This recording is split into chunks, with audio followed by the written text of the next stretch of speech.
여호와의 사자가 아비에셀 사람 요아스에게 속한 오브라에 이르러 상수리 나무 아래에 앉으니라.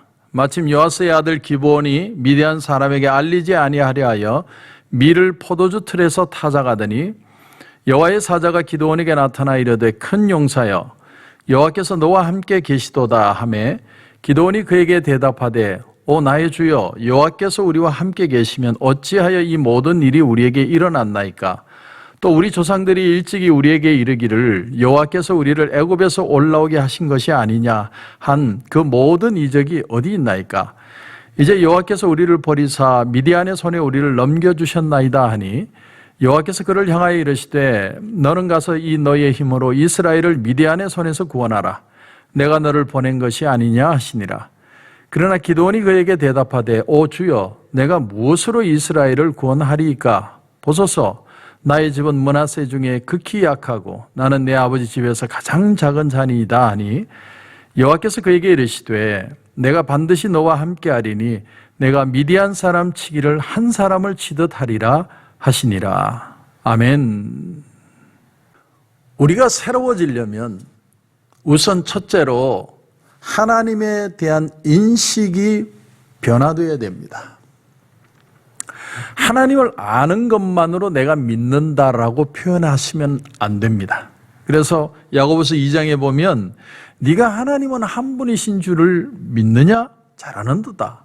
귀신들도 믿고 떠느니라 이렇게 표현합니다. 그러니까 하나님이란 존재가 있다는 자체만을 믿고 있다고 해서 그게 진짜 믿음이라고 표현할 수 없다라는 거예요. 사실은 하나님을 믿는다는 건 나는 부족하지만 하나님은 절대적인 하나님이라는 것을 신뢰할 때 믿는다라고 표현하는 것입니다. 우리의 눈이 열려가지고 하나님의 능력이 얼마나 크고 우리를 대적하는 그 인생의 적들보다 얼마나 많은지를 볼 수 있어야 하나님을 신뢰할 수 있는 거죠. 우리와 함께하는 자들이 우리를 대적하는 자들보다 더 많다. 이것을 알아야 어떤 역경이 와도 나는 하나님을 믿을 수 있는 것이죠.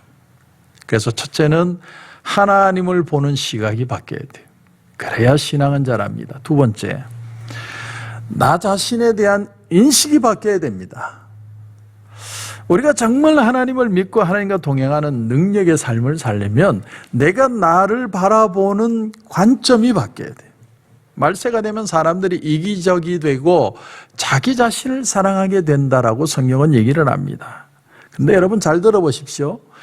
이기적인 자기 사랑하고 신앙적인 자기 사랑은 틀립니다. 이 아내를 폭행하는 남편들에 대한 심리조사 연구 결과를 보면 자기에 대한 건강한 자아관이 없는 사람들이 아내들을 때리더라는 거예요. 자기 아내를 사랑하는 것이 자기를 사랑하는 것이다. 자기의 몸을 사랑하는 것이다. 성경 말씀 그대로입니다. 정말 자기를 사랑하는 사람은요, 아내를 때릴 수 없습니다. 절대 안 때립니다. 그리고 자기 자신에 대한 건강한 자존감이 없는 사람은 자기 자신을 초월할 수 없습니다. 무슨 말이냐면 자기를 잊어버리지 못한다는 얘기예요. 늘 자기 생각하고 산다는 겁니다. 늘 자기를 생각하기 때문에 남을 돕는 일을 할 때도 그걸 통해서 뭔가 자기가 인정받아야 되고 그걸 통해서 자기가 사람들에게 드러나야 되고 그걸 사람들이 알아줘야 되고 이제 보면 남을 위해서 일하는 것 같은데 사실은 자기를 위해서 하는 거예요.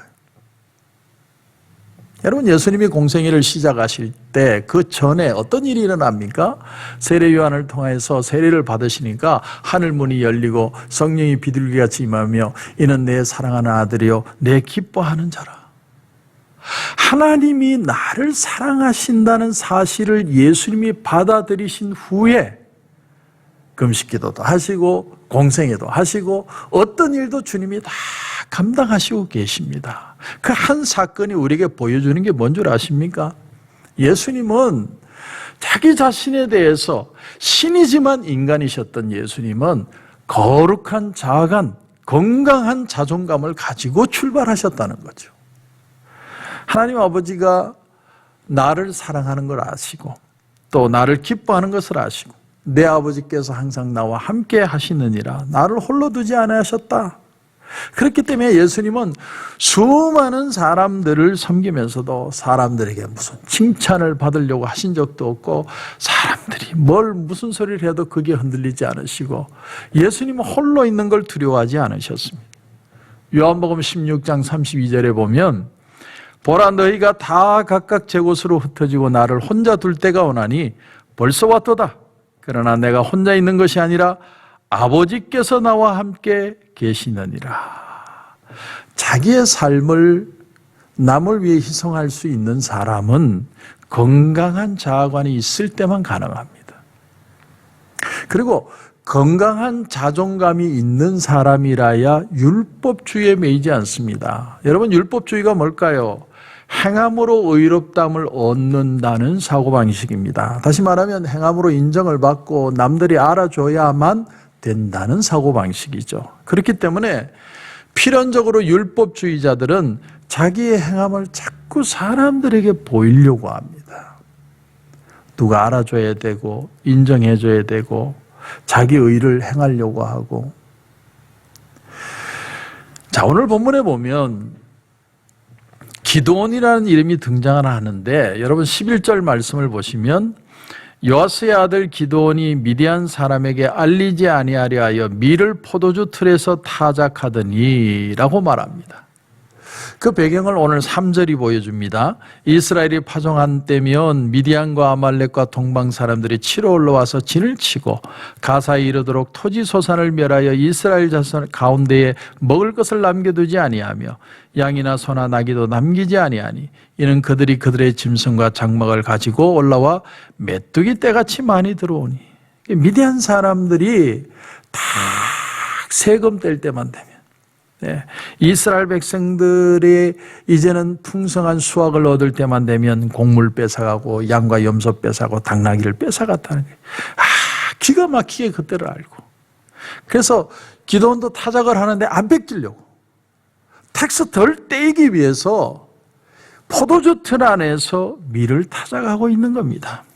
그러니까 이 기드온의 마음속에는 뭐가 있느냐면 바로 두려움의 마음이 있는 거죠. 두려움. 세상을 사는데 두려움의 마인드를 가지고 사는 겁니다. 겁을 먹고 두려워하고 안 들키려고 그러고. 그런데 하나님의 사자가 나타난 거예요. 그리고 하신 말씀이 뭡니까? 12절에 보니까 여호와의 사자가 기드온에게 나타나 이르되 큰 용사여 여호와께서 너와 함께 계시도다. 아마 이 말 듣다가 기드온은 뒤를 먼저 봤을 것 같아요. 누가 있나? 설마 자기를 보고 큰 용사라고 말할지는 상상도 못했다는 거죠. 기드온이 그러니까 자기를 보는 관점과 하나님이 자신을 보는 관점이 틀리다라는 거예요.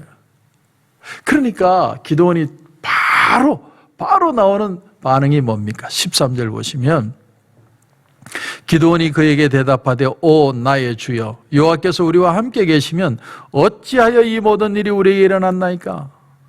사람들이 하나님 앞에 하고 싶은 질문이 바로 이거였을 것 같아요. 하나님이 너와 함께 계신다. 하나님이 너의 이야기를 들어주신다라는 반응을 보이는 순간 가장 먼저 튀어나오는 것이 자기 마음에 가지고 있는 의구심, 퀘스천, 불만, 답답함 그런 게 터지는 거죠. 지금 이스라엘 형편이 말도 못할 정도로 힘듭니다. 미디안들이 그들을 지배하고 못살게 굴고 수확할 때만 되면 와가지고 다 뺏어가고 아무것도 없고. 오늘 시간에도 비슷한 질문하는 사람들 많이 있을 것 같습니다. 하나님이 정말로 계시다면 세상이 도대체 왜 이렇게 돌아가는 겁니까? 코로나 팬데믹이라는 이런 상상도 할 수 없는 일들이 왜 일어나는 겁니까? 하나님 왜 이렇게 되고 저렇게 되고 하나님 살아계시면 왜 이런 현상이 일어납니까? 사람들은 따지는 걸 너무 좋아합니다. 왜? 내가 지금 사는 게 힘들거든요. 그래서 내 마음이 두렵거든요. 그러니까 하나님 앞에 따질 수밖에 없어요. 그런데 하나님의 반응을 보세요. 하나님이요 직접적으로 대답을 안 하세요. 여러분 14절을 보시면 여호와께서 그를 향하여 이르시되 너는 가서 이 너의 힘으로 이스라엘을 미디안의 손에서 구원하라. 내가 너를 보낸 것이 아니냐.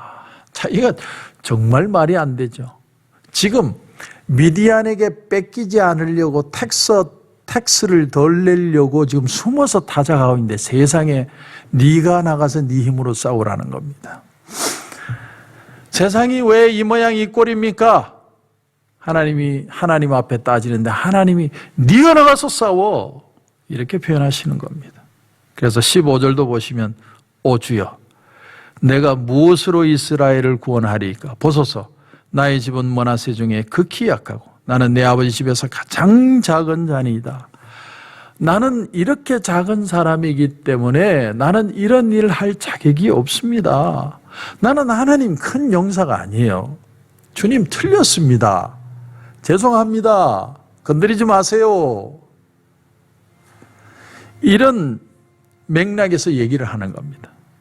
나는 큰 용사가 아니다. 근데 하나님의 대답을 들어보십시오. 하나님의 대답. 여러분 16절 보시면 여호와께서 그에게 이르시되 내가 반드시 너와 함께 하리니. 그러니까 계속해서 성경에서 말하는 주제가 뭐냐면 사람은 자기 생각하고 자기 얘기하고 자기 판단하는데 나는 작은 사람이라고 표현하는데 하나님은 끊임없이 내가 반드시 너와 함께 할 것이다. 하나님이 우리와 함께 계심으로 하나님께서 이 모든 핸디캡을 극복할 수 있도록 해 주실 것이다. 그러니까 내가 어떤 사람인가 하는 건 별로 중요하지 않아요. 내가 뭐 큰 사람인지 작은 사람인지 우리 집안이 대단한 집안인지 찌그러져 가는 집안이든지 그런 건 하나도 중요하지 않은 거예요. 중요한 건 하나님이 지금 나와 함께 하시느냐 안 하시느냐 이것만 중요해요. 내가 반드시 너와 함께 하리니 네가 미디안 사람 치기를 한 사람 치다 하리라. 승리에 대한 보장이죠. 하나님이 함께 하시기 때문에 네가 상상할 수 없는 그런 엄청난 일을 하게 될 것이다. 하나님이 다윗과 함께 하셨더니 어떤 일이 일어납니까? 그 골리앗의 노투구 또 뭐 갑옷 배틀채와 같은 칼 그런 어마무시한 그런 사람이 버티고 있는데 그게 하나도 장애물이 되지 않았습니다. 돌멩이 하나 던졌는데 골리앗은 쓰러져 죽습니다. 그러니까 승리의 비결이 돌멩이에 있었던 게 아닙니다. 여러분 물맷돌을 던졌기 때문에 골리앗을 이긴 게 아니에요.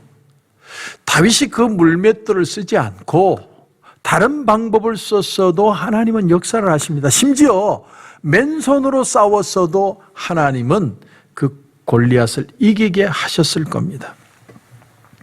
하나님이 함께 하시면 어떤 도구를 쓰는가 어떤 방법을 쓰는가 하나도 중요하지 않습니다. 하나도 안 중요합니다.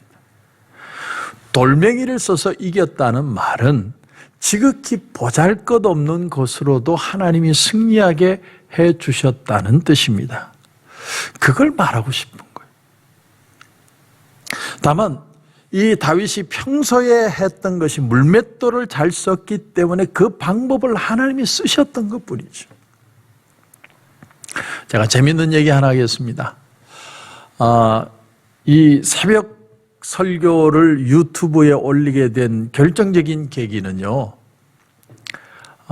코로나 팬데믹도 아니고 어느 한 권사님의 기도 때문이에요. 저는 정말 그렇게 믿습니다. 어느 권사님이 새벽 재단에 나와서 말씀을 듣는데 본인은 말씀이 너무 좋으신 거예요. 그래서 하나님 앞에 기도를 하신 거예요. 하나님, 이 설교를 영상으로 좀 만들어서 사람들에게 좀 전하면 어떻겠습니까? 저한테 오셔서 그 말씀까지 하셨어요. 그래서 권사님 그냥 우리가 기도 열심히 하면 되지 무슨 영상까지 만듭니까? 근데 얼마나 열정적이신지 본인의 셀폰을 가지고 직접 찍어가지고 목사님 내가 좀 내도 되겠죠. 그렇게 하시라고. 그런데 이 코로나 팬데믹 상황이 일어난 거예요. 그러니까 어쩔 수 없이 내가 유튜브 설교를 새벽 설교를 하게 되었는데 사실 알고 보면 그 권사님의 기도가 이루어진 거예요. 하나님의 방법이 기가 막히지 않습니까? 한 분의 기도인데 하나님이 그 기도를 들어주시는 게, 물론 우리는 어려운 시간을 지나가고 있지만 제가 드리고 싶은 말이 뭐냐면 자꾸 방법 찾지 말라는 거예요. 이렇게 하면 더 잘 되고 이렇게 하면 더 발전하고 사람들이 의기투합하면 더 잘 될 것이고, 그런 생각하지 말라는 거예요. 하나님이 하시면 아무것도 아닌 물맷돌 가지고도 골리앗 쓰러뜨릴 수 있고, 한 분의 기도를 통해서도 하나님은 이 모든 상황을 뒤집을 수 있습니다. 그걸 믿으라는 것이죠. 그걸. 그러니까 우리가 얼마나 무능한 존재인가를 철저하게 깨달아야 됩니다. 나는 돈이 많고 능력이 많으면 큰일 할 것 같은데, 여러분, 사랑하는 사람이 중병이 걸려서 중환자실에 누워 있으면요, 대통령도 필요 없고 총리도 필요 없습니다. 돈 많은 사장님이 나에게 아무 도움이 안 됩니다. 무슨 도움이 되겠습니까? 내가 죄를 지어서 내 마음이 괴롭고 힘들고 내가 어떤 죄에 대한 그 부담감, 길티 필링을 가지고 있을 때 누가 나를 와서 도와줄 수 있습니까? 아무도 사람은 도와줄 사람이 없습니다. 결국 치유라는 것은요, 믿음으로 말미암는 겁니다. 믿음. 내가 필링이 더 좋아지고 기분이 아주 쿨해지고 그런 것이 내가 치유되는 게 아니고, 내가 믿음 안에서 하나님을 바라보는 시각이 달라지고, 그 하나님을 바라보는 시각이 달라짐으로 말미암아 하나님이 나를 어떻게 바라보시는지에 대한 마인드가 바뀌기 시작하고, 그래서 이전에 중요하고 귀했던 일들은 하나도 중요하지 않고 하나님 안에 있고 하나님 뜻대로 가는 것이 얼마나 귀한 은혜인지, 내가 내 자신을 놔주어야만 신앙은 생깁니다. 아주 중요합니다. 아무려는 어떻습니까? 하나님이 나와 함께 하시면 그걸로 족한 거예요. 여러분, 우리가 여호와는 나의 목자시니 내게 부족함이 없으리로다, 그걸 어떻게 해석을 해야 합니까? 하나님이 떼돈 벌게 해주시니까 나는 부족함이 없다, 이렇게 생각하십니까? 어떤 상황이 돼도 하나님은 나와 함께 하시기 때문에 나는 하나님 안에서 자유한다. 그 사람이 정말 하나님 안에 만족함을 경험하는 사람이죠. 오늘 하루를 사시면서 여러분은 뭘 믿고 계십니까? 어떤 세상의 방법으로 빨리 뭐가 되는 것이 중요한 게 아니라 하나님이 나를 사랑하시고, 내가 하나님 앞에 귀한 가치가 있구나, 그걸 깨달을 수 있다면 여러분은 성공한 겁니다. 그 은혜로 승리하시는 저와 여러분이 되시길 주님의 이름으로 축원합니다. 기도드리겠습니다. 하나님 은혜를 감사합니다. 오늘 이 새벽 제단에 우리가 하나님이 우리를 부르신 것이 얼마나 귀한지를 깨닫게 하셔서 감사합니다. 세상의 방법이나 우리의 머리씀으로 해결되는 게 아니라 하나님이 나를 붙드셨다는 사실 자체가 가장 귀한 방법이요 찬스인 것을 알게 하시고, 그 믿음 안에 승리하고 축복받는 귀한 하루가 되게 하여 주시옵소서. 오늘도 주님 기도하는 가운데 큰 은혜 주실 줄 믿고 예수님의 이름으로 기도드립니다. 아멘.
있습니다.